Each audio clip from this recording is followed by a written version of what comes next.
Bayo kay naangkap pag nag-alalay po sa ako.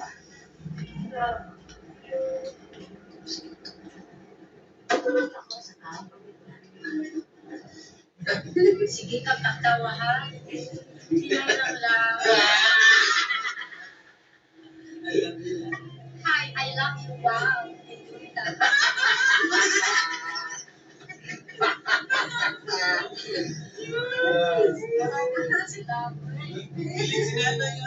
Flash ka lang yun ay. Wag ko ganit dito mas kay kasi gusto ko yung ma-discourage po sila sa ako ang kakuan na sa babae na guwapa.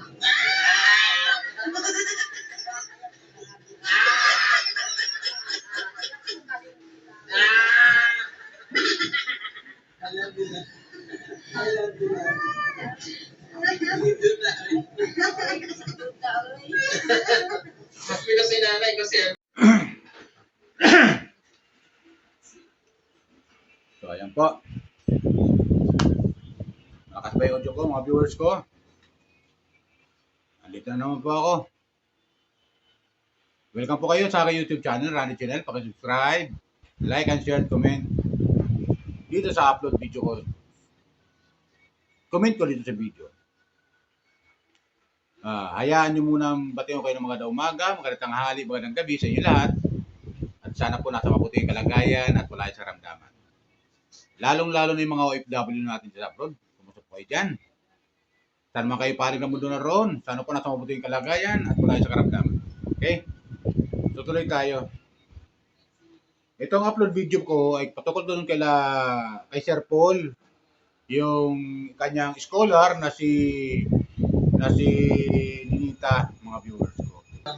Kasi napanood ko sa kanyang upload video ni Sir Paul Clavijero na itong si Ninita ay na-discover na niya o nakita na nila.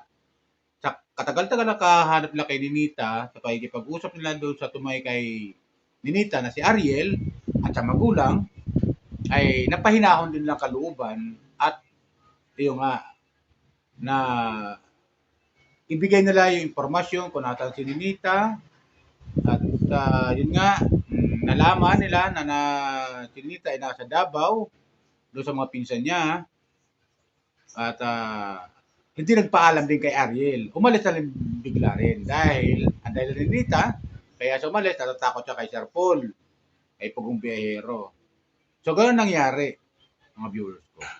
Pero ganoon pa man, napakiusapan ni Sir Paul si Ninita na bumalik na at umuwi na at hinahanap siya ng nanay niya at yung nanay niya hindi na kumakain dahil nga sa pag-aalala sa kanya. So tama nga naman yun. Sino man ang magulang di mag-aalala? Ilang araw na, unang-una bata pa si Ninita. Papapansin natin yung kanyang kamusmusan bilang isang dalagita. Kasi 16 na lang siya 16 years old pa lang At makikita natin kay Ninita talagang bata pa talaga. Malayo pa talaga sa katotohanan ng isang mag-asawa ay kanyang 16 years old. Kaya gano'n na lang ang pag-aalala ni Sir Paul at ng kanyang team at ng mga sponsor din na sumusuporta kay Ninita na nagpapaaral kay Ninita. Kasi sayang naman mga viewers ko, di ba? Sayang naman yung pagpapaaral ng mga sponsor na gumagastos kay Ninita sa pagpapaaral at Sir Paul yung kanyang yung kanilang pagmamalasakit kay Ninita at sa pamilya ni Ninita na sila Nanay Lorna at yun nga tatay ni Ninita, di ba? So ganun pa man, bandang huli nabawi rin ni Sir Paul si Ninita. Nabawi rin mga viewers ko. Kaya nakakatuwa na mabawi ni Sir Paul at ng kanyang team si Ninita. At ito kumuha ko ng maikling video at pagkita natin yung kasiyahan ni Nanay Lorna na talaga kung dati sa mga una medyo tensyonado, medyo surang nag-aalala siya, tarang bagsak-bagsak yung kanyang sarili dahil nga sa kaharap niya sa anak niya, siyempre nanay ito maghanap talaga ito ng anak, hanapin talaga niya anak niya. Di ba? Pero ito panoorin natin kung gaano naging masaya si Nanay Lorna at si Ninita. Mapapansin natin, paano makita natin pagiging inosente talaga pagdating sa mga bagay na pag-aasawa talaga. Makikita natin. Saka ito, nag-aasaran sila Naninita at saka si Peter Paul habang papunta sila ng Davao. Ito, panoorin natin. Kapag viewer. Kung ano sila kasaya. Gaano kasaya si Nanay Ninita, si Nanay Lorna sa sitwasyon na na-discover nila, na nakita na nila si Ninita. Ito, panoorin natin. Kuha ko ng micro video eh.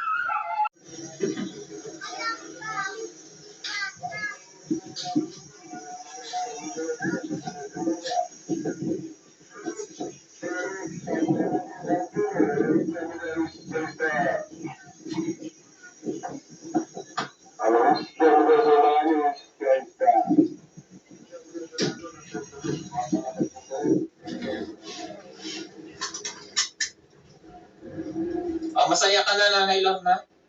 Saya yun, sir. Nabawi na natin si Ninita. Oo, anak ko. Malipay yun po.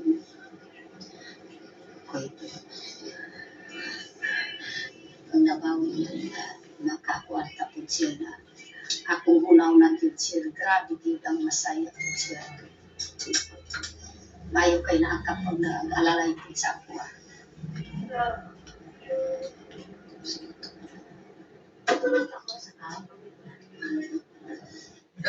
Sige ka, tatawa ha. Sinayang lang. Hi, I love you. Wow.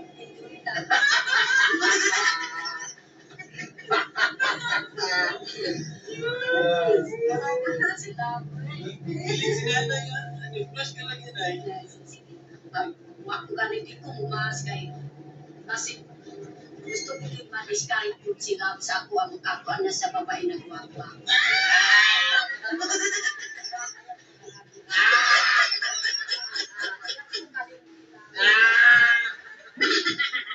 Alam mo na. Alam mo na.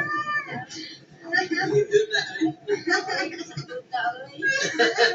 Happy na si Nanay kasi ano. Happy na.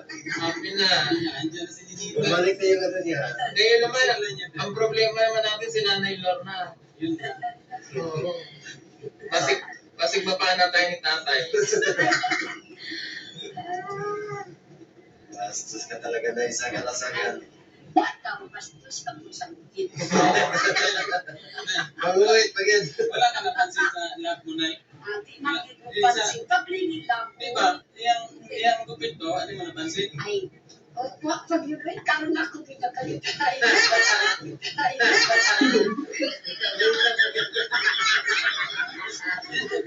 Hindi ka pa Mabuhay ka pa yan. Bastos si Nanay. Suko na galita si ano na yun. Hindi ka sa'yo na yun. Ninita ba? Sabi ni Ninita, si Nanay, nag-ano na si Nanay, ako iniwan ko si Alien. Sabi niya.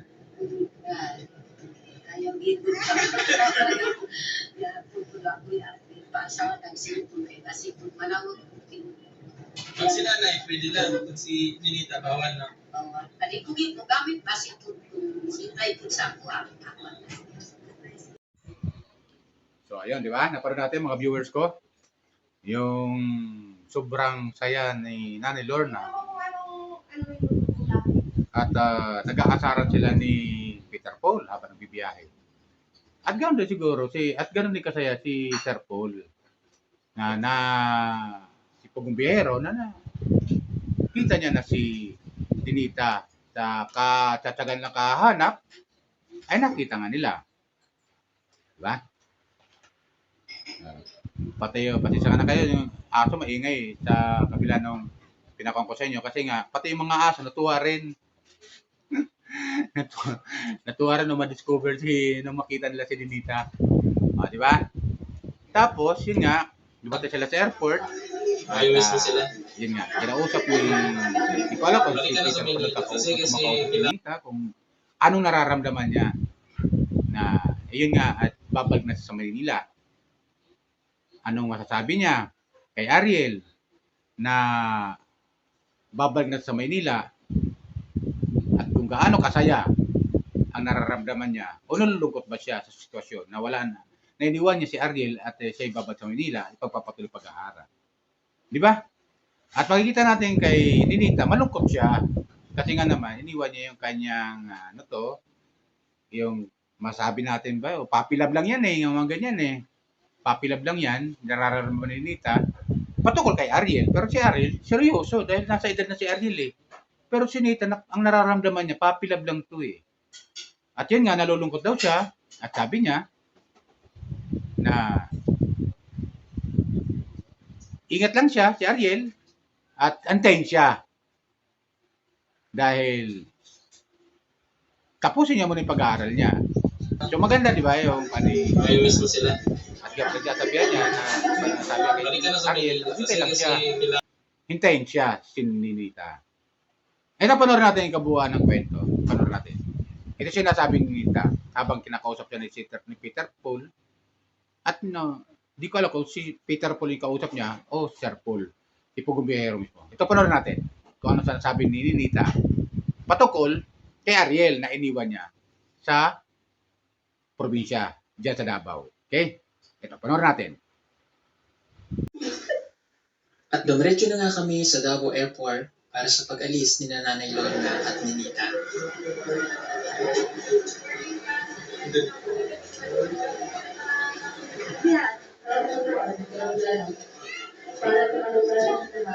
Lala Nits, uwi ka na ng Maynila Nits. Lungkot ka na. Iwan mo na. Pati si nanay, no? May miss mo sila. Balik ka na sa Maynila kasi kailangan mo mag-aral. No, aral ka mabuti para sa inyo. So, focus ka muna sa pag-aaral. Kasi kung kayo talaga, di ba? Excited ka na?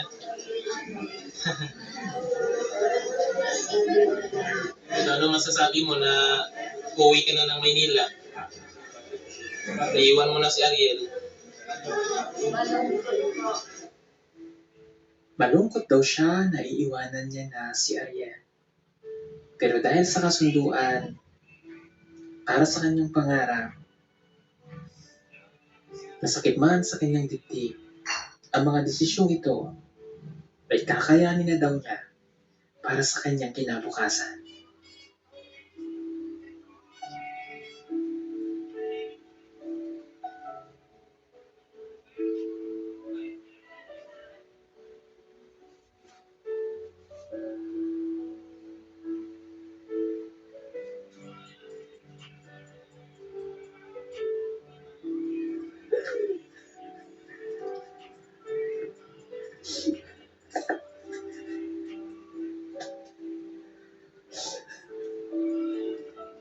Ano masasabi mo, Nets, na iiwan mo na si Ariel? Malungkot ka?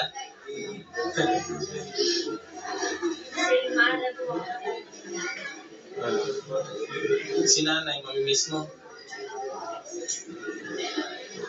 Masasabi mo na may iwan mo na si Ariel tsaka si nanay.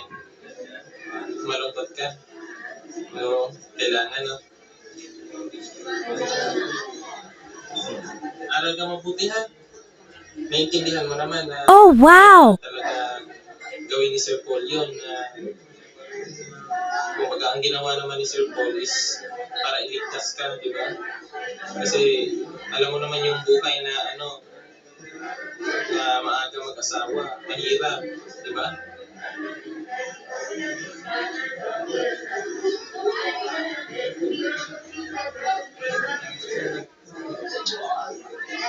Ariel, maingat ka. Maingat ka dyan, Ariel. Hintay mo. Para mabuti.